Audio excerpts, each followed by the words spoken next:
agua. En esta ocasión vamos a tocar la puerta de las aguas. El día viernes, para los que no estuvieron, estuvimos hablando acerca de la restauración de la puerta de la fuente. Esta es la puerta continua que sigue. Esta es la número 7, la puerta de la fuente, la número 6. Hablábamos que el significado de la puerta de la fuente es ayin, significa ojo en hebreo. Y ese simbolismo de la restauración espiritual, del discernimiento. La Escritura enseña de que aquellos que no tenían a Cristo, cuando nosotros no estábamos en la luz, estábamos en tinieblas. Y que muchas veces aquellas personas que no reconocen a Cristo como Señor y Salvador, la mente la tienen entenebrecida.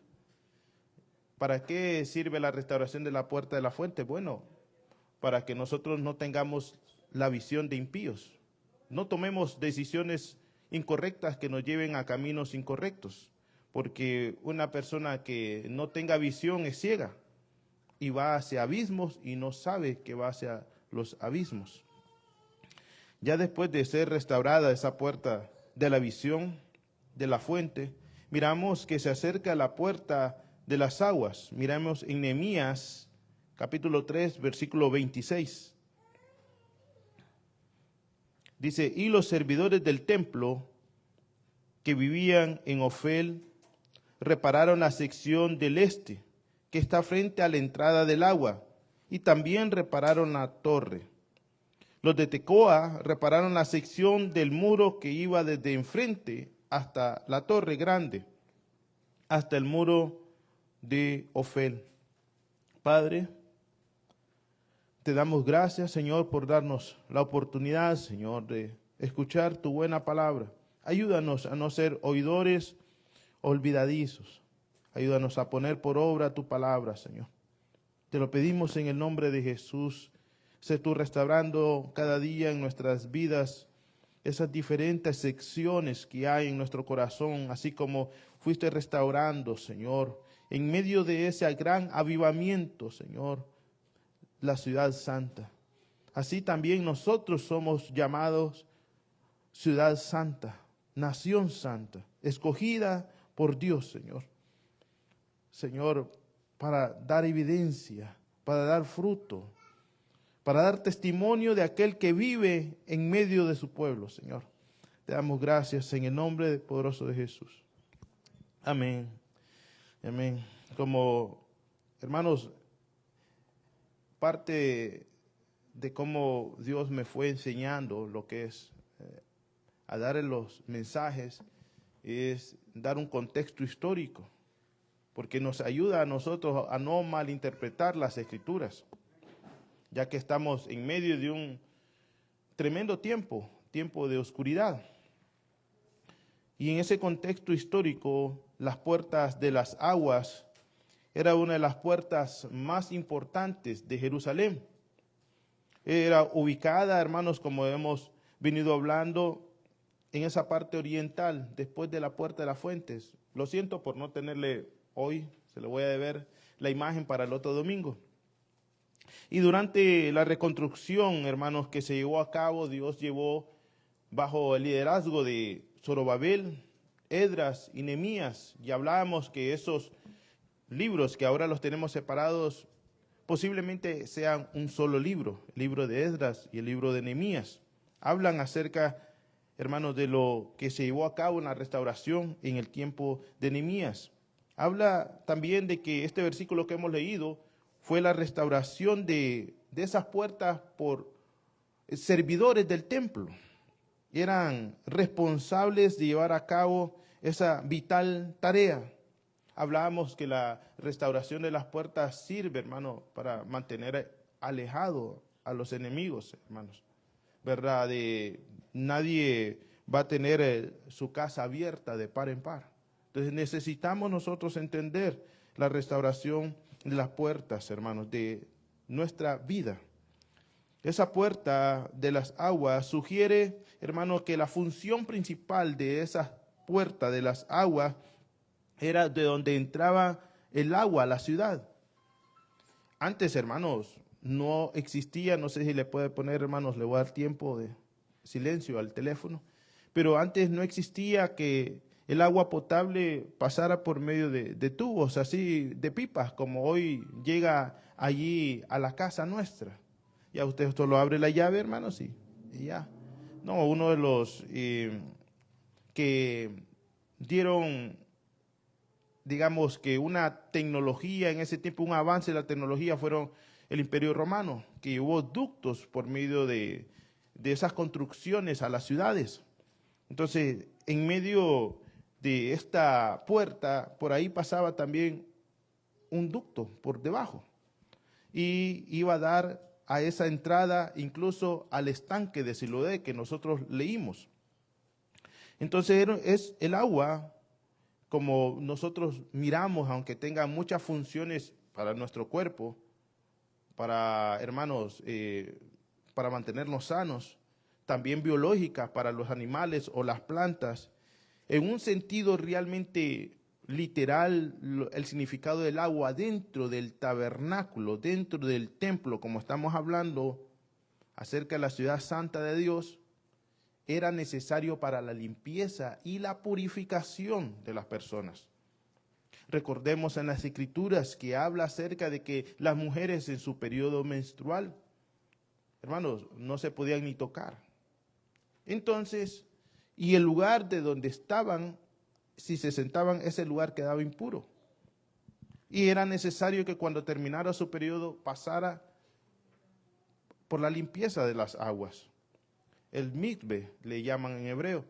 Y también hablábamos el viernes que muchos extranjeros que entraban por ahí a ofrecer las ofrendas o hermanos, los sacrificios, también tenían que ser purificados en el estanque de Siloé. Entonces el agua es una función, hermano, que representa limpieza y purificación. Hablando, hermano, acerca del significado y esas propiedades que pueda tener el agua, nosotros miramos que sale en una visión de Ezequiel de adentro del templo, de adentro del tabernáculo, y sale por todo lo que es el oriente, de donde se encontraba esta puerta. Pero antes de empezar por ahí, hermanos, el libro de Nehemías narra de que al reconstruir estas puertas, se reconstruyó y todo el pueblo fue llamado enfrente de las puertas de las aguas. Quiero que leamos el libro de Nehemías 8:1.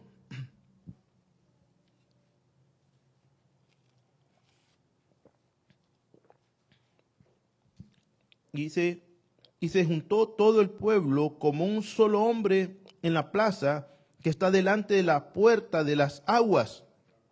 Y dijeron a Esdras, el escriba, que trajese el libro de la ley de Moisés, la cual Jehová había dado a Israel. El sacerdote Esdras trajo la ley delante de la congregación, así de hombres como de mujeres, y de todos los que podían entender el primer día del mes séptimo. Y leyó en el libro delante de la plaza, que está delante de la puerta de las aguas, desde el alba hasta el mediodía, en presencia de los hombres y mujeres y de todos los que podían entender, y los oídos de todo el pueblo estaban atentos al libro de la ley. Entonces dice que todo ese pueblo se juntó, hermanos, se juntaron como ovejas a un abrevadero, se juntaron como ovejas en un estanque.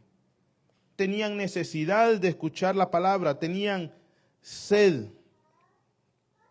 Y dice las Escrituras que no estuvieron ahí media hora o una hora como a veces nosotros predicamos el mensaje aquí. Estuvieron desde la mañana al mediodía, hermano. Mire cómo comienza una restauración en las vidas de las personas, deseando el agua que significa la palabra, deseando beber de ella. Hermanos, no necesitamos o no necesitó Esdras empezar a poner música ahí silenciosa para poder llevar manipulación al pueblo. No necesitó, amados hermanos, empezar a llevarle al pueblo a que pudiera entender la palabra de Dios por medio de manipulación. Esdras llevó la palabra de Dios y causó temor en el pueblo, causó destrozo en el corazón del pueblo, al leerla, solamente al leer la Escritura, al leer, cuando en la Escritura decimos la ley de Dios, al leer el Levítico, al leer, al saber de que todos los mandamientos de Dios decían y ellos no lo hacían. Y ellos empezaron a llorar. Quiero que leamos Nehemías 8:8. Y dice, y leían en el libro de la ley de Dios claramente, y ponían el sentido de modo que entendiesen la escritura, la lectura. Y Nehemías, el gobernador, y el sacerdote Esdras escribía, y los levitas que hacían entender al pueblo. Dijeron todo el pueblo, día santo a Jehová nuestro Dios. Y dice, no entristezcáis ni lloráis, porque todo el pueblo lloraba oyendo las palabras de la ley. Así que el pueblo estaba agolpado, el pueblo estaba como ovejas ahí necesitando. ¿Qué hace un animalito cuando tiene sed, hermano? La Escritura habla, dice, como el ciervo brama por las aguas, así clama nuestra alma. Habla de una profunda necesidad de escuchar la palabra, hermano, de escuchar la palabra. Y este pueblo, con solamente escucharla, empezaba a llorar, hermano. Nosotros estábamos hablando el día viernes, hermano, acerca de que hoy en día, hermanos, las personas van, y gloria a Dios porque se ministra en la vida de las personas, imponiendo mano. Pero, hermano, no veo a Esdras ni a Nehemías imponiendo mano para que las personas puedan ser golpeadas por la palabra, destruidas por la palabra. A mí el Señor me destruyó por medio de la palabra, hermano. Y tuve que reconocer mi pecado y venir a Él y beber agua de vida para ser sano. Esdras empieza lo que es hablar esa palabra. Y empieza a hablarle al pueblo. El pueblo empieza a entender. Y se nos enseña también que es necesario trazar la palabra para que puedan entenderla, hermanos, para ponerla por obra. En 1700, 1800, por ese año, se levanta un gran avivamiento. Le llaman el gran despertar. Hoy en día se dice que nosotros estamos en un gran avivamiento. Pero cuando hay un avivamiento, mire lo que sucede según las escrituras que nosotros estamos estudiando. Hay una restauración en las vidas de las personas. El borracho deja de tomar. El que anda con dos mujeres deja una. Y si ninguna de las dos es su esposa, las deja las dos. El ladrón, hermano, según las escrituras, dice, devuelve cuadruplicado lo que ha robado. Allí hay una restauración en las vidas de las personas, cuando hay un avivamiento. Cuando hay un avivamiento, las personas se agolpan a escuchar la palabra. Un avivamiento, hermano, somos pentecostales, pero no significa, hermano, dar vueltas aquí, hablar en lenguas y en la casa mi mamá le pega la tuya y la tuya la mía. Ese no es un avivamiento, hermano. En esa fecha se levantó un hombre, Jonathan Edwards, y pido a ustedes que vayan a buscar uno de sus sermones, hermano, aunque es un hombre que Dios lo utilizó grandemente en la enseñanza, hermano, un teólogo, uno de los más famosos predicaciones o sermones que tiene es pecadores en manos de un Dios airado. ¿Y qué tema, hermano? ¿No era mejor un tema, ven y Dios te va a prosperar? Porque esos son los temas que hoy hay, hermano.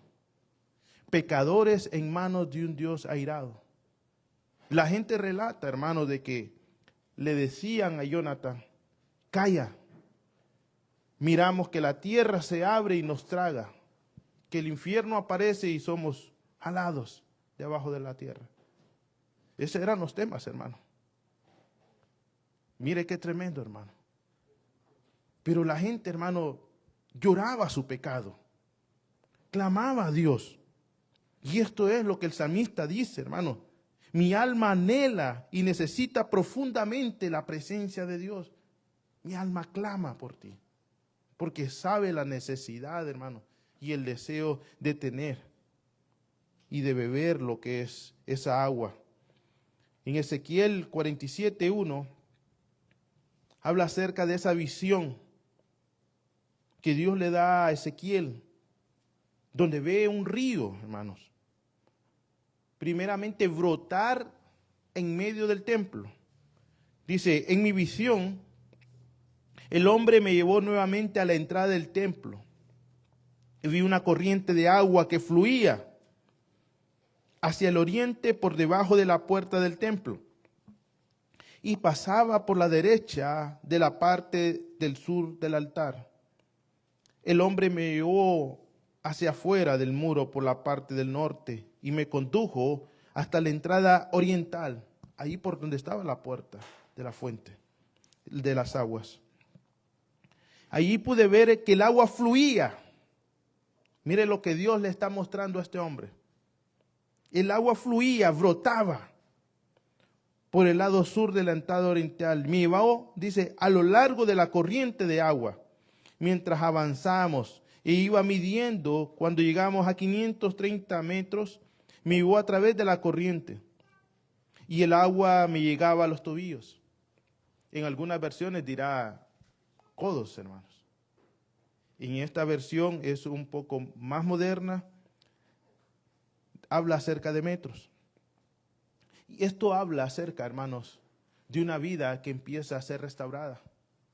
Empieza a meterse con el Señor. Empieza a entender las Escrituras un poco, no mucho. El agua le llega a los tobillos, hermano. Empieza a tener poco entendimiento, pero la luz de Dios empieza en él. Y más adelante dice, midió otros 530 metros y una vez más me llevó a través de la corriente. Esta vez el agua me llegaba a las rodillas. Después de otros 530 metros, el agua me alcanzaba a la cintura. Le podría decir, hermano, hoy su servidor entiende muchas cosas que antes no entendía. No entendía. Pero poco a poco esa hambre, así como aquellos niños cuando tienen hambre, hermano, al nutrirse de esos alimentos ayuda al crecimiento de la persona. Así la palabra de Dios ayuda a nuestro crecimiento espiritual en nosotros. Si no comemos la palabra de Dios, hermano, no vamos a tener un crecimiento. No vamos a saber ni discernir entre lo bueno y lo malo. Los niños, hermanos, necesitan crecer para no ser engañados. Así necesitamos nosotros crecer. Dice, me preguntó el Hijo del Hombre, ¿has estado observando? Después me llevó de regreso por la orilla del río. El número 7 dice, al volver me sorprendió ver muchos árboles que crecían a ambos lados del río. Entonces me dijo, este río fluye del oriente y atraviesa el desierto y desemboca en el valle del Mar Muerto. Esta corriente hará que las aguas saladas del Mar Muerto se vuelvan puras y dulces. Vivirán cantidades de criaturas vivientes por donde llegue el agua en este río. Abundarán los peces en el Mar Muerto, pues sus aguas se volverán dulces. Florecerá la vida donde llegue esta agua. Aunque habla acerca de una restauración literal, hermanos, habla también acerca de una restauración espiritual. Habíamos hablado anteriormente que este río de Ezequiel es nuestro Señor Jesucristo. Este río que sale del templo, así Jesús salió del templo de Dios, hermanos, y llegó a Jerusalén. Y entonces Él empezó a provocar vidas y sanidades, así como este río provocaba vida y sanidad a todo aquel, hermanos, que bebía de ese río. Recordamos nosotros lo que pasó con la samaritana. La samaritana, hermanos, una mujer muy docta. Si una persona escuchaba hablar a la samaritana diciéndole, hablando acerca de adoración, acerca de teología, acerca del Dios de Israel y el Dios de ellos, usted dijera, wow, qué preparación de mujer. Pero hermanos, usted volteaba a ver la vida atrasito, la vida que llevaba, hermano. Con la persona con que estaba no era su esposa, hermano. Y entonces, ¿cómo es posible que dentro de ella tiene, hermano, esa mente entenebrecida de poder hablar acerca de Dios cuando su vida no está reparada? Y entonces el Señor le dice que solo hay una fuente necesaria de agua y no es la que ella está tomando. Esa fuente no la ha saciado. Así pueden haber muchas cosas en nuestra vida que no nos sacien, hermano. Por mucho que una persona quiera levantarse todos los días y emprender un trabajo, por mucho que una mujer quiera dedicarse a los hijos, o un hombre dedicarse a su esposa, hermano, ningún hombre, ninguna mujer nos va a saciar a nosotros. Solamente es el agua de vida eterna que puede saciar a un ser humano. Y eso es nuestro Señor Jesucristo.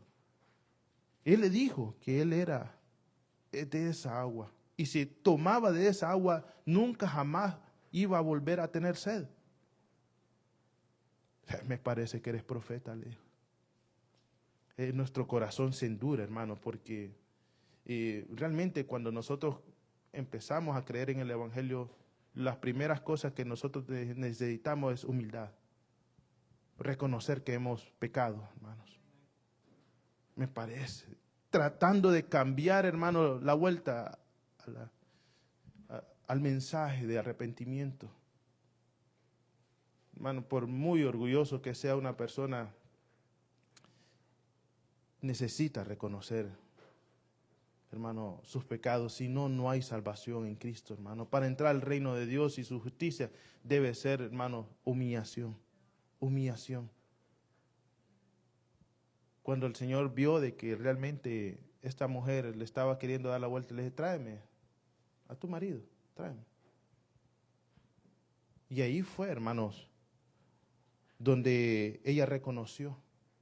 Pero esta agua, este río del Señor por donde pasó, sanó personas, sanó leprosos. Dice en Juan capítulo 7, versículo 38, el Evangelio de San Juan, capítulo 7, versículo 38. El que cree en mí, como dice la Escritura, de su interior correrán ríos de agua viva. El que cree en mí, el que cree en mí, va a producir lo mismo que vio Ezequiel allí, saliendo del templo, ocasionando que ese río llegue primeramente a nuestros pies, después a nuestra cintura y después que nosotros no podamos, decía Ezequiel el profeta, ya no se podía nadar.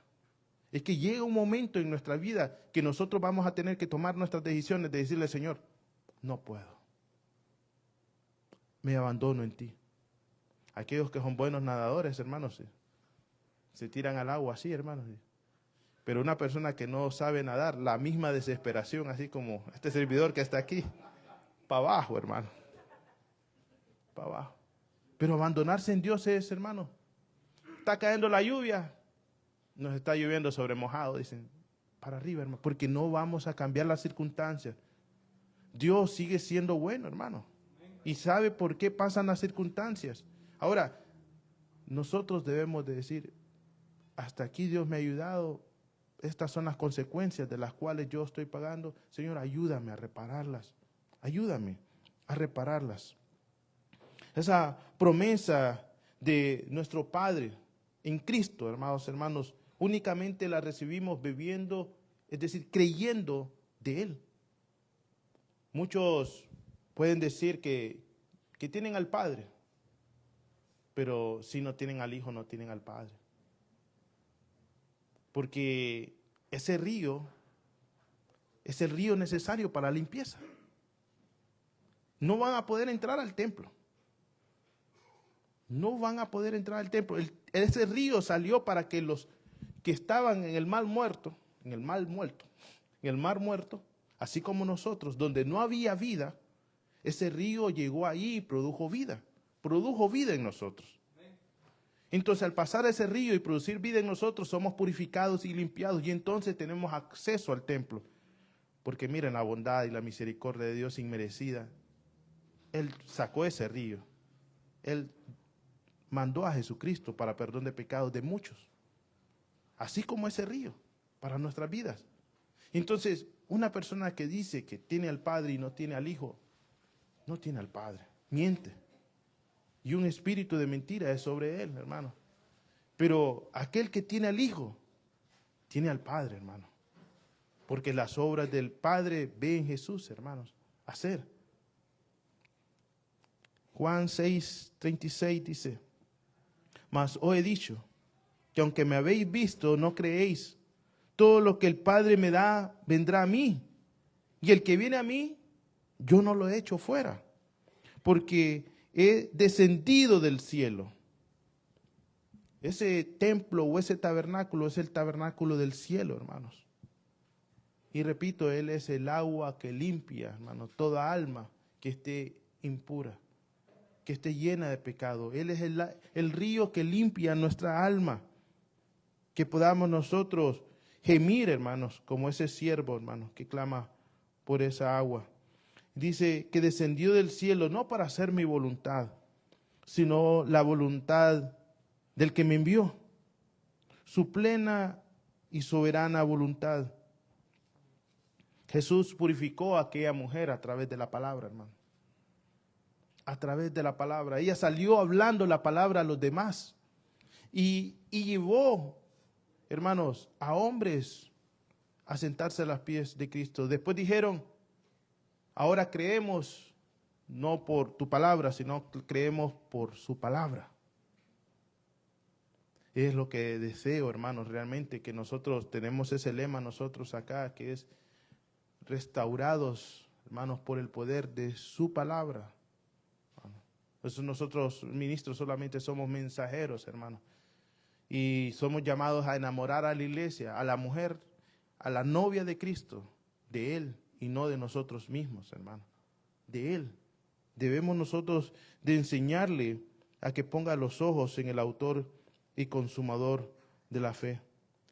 Nuestro Señor Jesucristo, hermano, sanaba y le decía, levántate, tus pecados te son perdonados. Cualquiera que bebía del agua de Él, escuchaba aquellas palabras que le dijo a aquella mujer, oh mujer, ¿dónde están los que te acusan? ¿Dónde están los que te acusan? Cualquiera que bebe de su agua, hermano, de su palabra que causa vida, es sanada de la lepra, hermano. Cuando una persona, usted no se ha ido a algunos trabajos, familia, no sé, hermano, solamente le dice hola y ni lo ha saludado y empieza a hablar mal de todo el mundo. Es lepra en la lengua, hermano.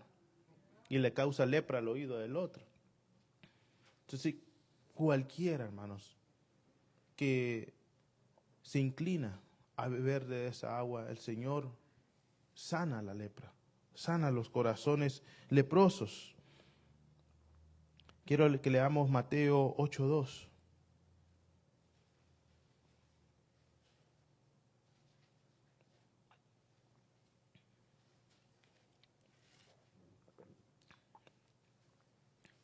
El Señor dijo el hombre, porque el leproso le preguntó si podía limpiarlo. Y el Señor le dijo, si tú quieres, puedes sanarme y dejarme limpio. Jesús extendió la mano y lo tocó. Y le dijo, sí quiero, dijo, queda sano. Al instante la lepra desapareció. Nosotros debemos de entender, hermanos, de que el Señor no vino a condenarnos, vino a salvarnos. Y el deseo de Él es que podamos nosotros ser limpios, ser sanos. Que podamos entender con un entendimiento, hermanos, lúcido, de saber qué es lo que Dios quiere en nosotros.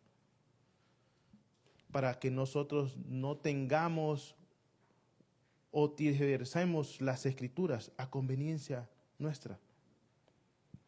Ese río de agua limpia llegó sobre Jerusalén y muchos fueron bendecidos y otros no quisieron ser bendecidos. Llegó la necesidad de una gran multitud de ser alimentada. Muchos, al beber de esa agua, le dijeron: ah, tú eres el rey prometido. Mire, muchas veces unas personas cuando escuchan el evangelio piensan que les va como un Aladino, que usted lo soba, hermano, y le dice: me vas a cumplir 3 deseos. Piensa que ese es el evangelio. Y le dice: tú eres el rey de Israel. Jesús les habla al corazón y les dice: ustedes realmente me persiguen para que yo les dé de comer. Ustedes se interesan más por las cosas materiales que por las cosas espirituales. A eso Jesús se refiere a sus discípulos y les dice: ¿quién dice la gente que soy? Porque esa fue la percepción que tenían del evangelio. Pensaban de que Jesús iba a complacerlos, hermanos. Unos les dicen que era Elías, otros Juan el Bautista, que es resucitado para traer atormentar a Herodes. Pero le dijo un apóstol, de los cuales él no quería beber de esa agua, pero cuando la bebió, hermanos, no quería desprenderse de esa agua. Y era Pedro. Y le dijo: tú eres el Cristo, el Hijo del Dios viviente. Tú eres el Hijo del Dios viviente. Tú eres el Hijo. ¿Quién es esa agua para usted? ¿La va a poder vender por la primera novedad que salga en este tiempo?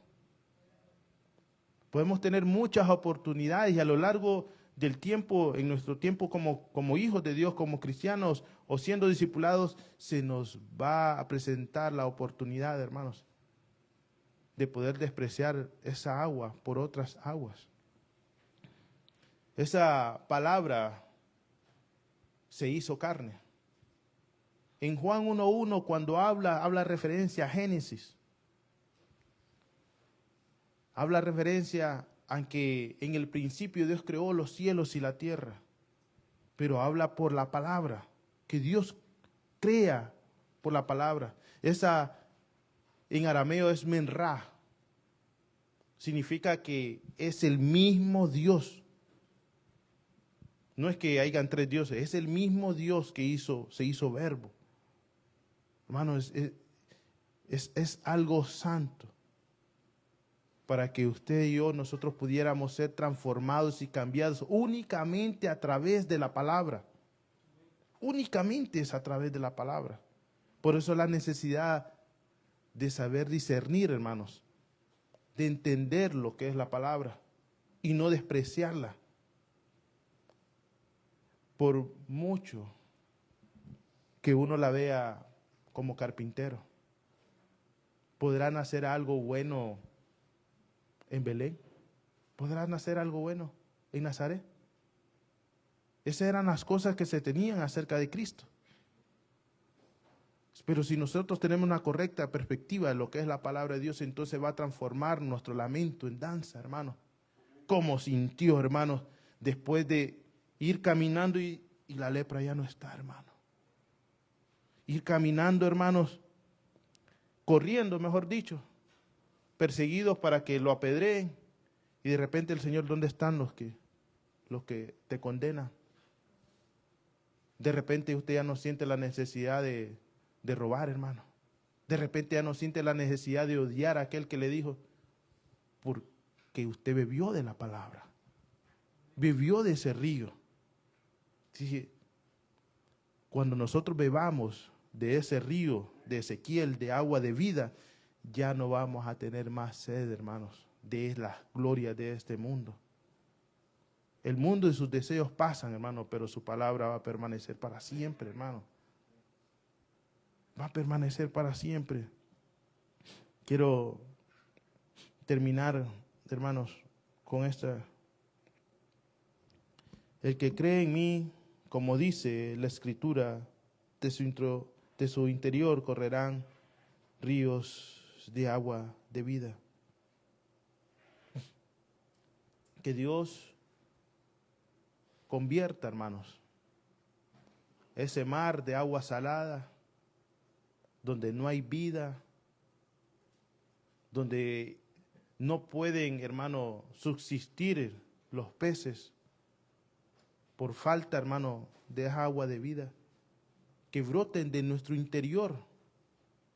Y entonces nosotros vamos a tener una esperanza magnífica y grande, que va a ser, hermanos, la de Apocalipsis 21, donde se ve que sale un río del templo, donde se ve árboles de vida dando fruto a su tiempo. Hoy, ese río de Ezequiel es una oportunidad para nosotros, donde transforma el mal muerto en vida. Es una oportunidad hoy. Pero cuando se habla del río en Apocalipsis 21, solamente se habla de un río que sostiene a los que ya están con vida. No habla acerca de que va a alimentar el mar muerto. No, ese es el tiempo de misericordia que estamos teniendo hoy, donde lo muerto puede vivir si deja de que el río de Dios puede tocar su alma. Padre, en el nombre poderoso de Jesús, nuestro Señor Jesucristo es ese río de Ezequiel que salió de tu templo. Y salió, Señor, tocando vidas miserables como la mía, Señor, como la de este pecador, Señor, la cual tu palabra purificó. Asimismo, Señor, Padre, levantaste a una mujer que creyó en ti, bebió de ti, del río de tu agua que le dio vida y sació la sed de pecar. Así, Señor Dios Todopoderoso, Señor, sanaste a aquel que estaba en lepra. Así, Señor, perdonaste y salvaste a aquella mujer que estaba condenada, porque por donde pasaba el río de tu espíritu sanabas y limpiabas, purificabas, salvabas. Las calles de Jerusalén, Señor, fueron llenas del río de tu espíritu. Los muertos, Señor, volvieron a la vida. Oh Señor, por medio de tu simiente, de tu palabra, hiciste crecer en nosotros verdad y vida, árboles de justicia frondosos que darán su fruto a su tiempo, Señor. Así te pido en el nombre de Jesús, que es el río de tu espíritu, Señor, toque tus almas por las cuales tú has muerto. En el nombre de Jesús, Señor. Visión, anhelos que tenías en Dios y pensando que habían muerto en Dios, recobran vida. Dios es un Dios de vida. En el nombre poderoso de Jesús. Bendice a tu pueblo, Señor, con el río de tu espíritu, Señor. Cantemos. Hay una fuente en mí. Gracias, Señor. ¿Y qué está brotando?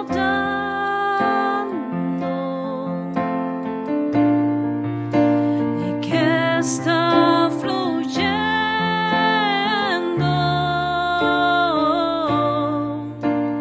dentro de mí?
palabra, Señor. Te lo pedimos en el nombre de Jesús.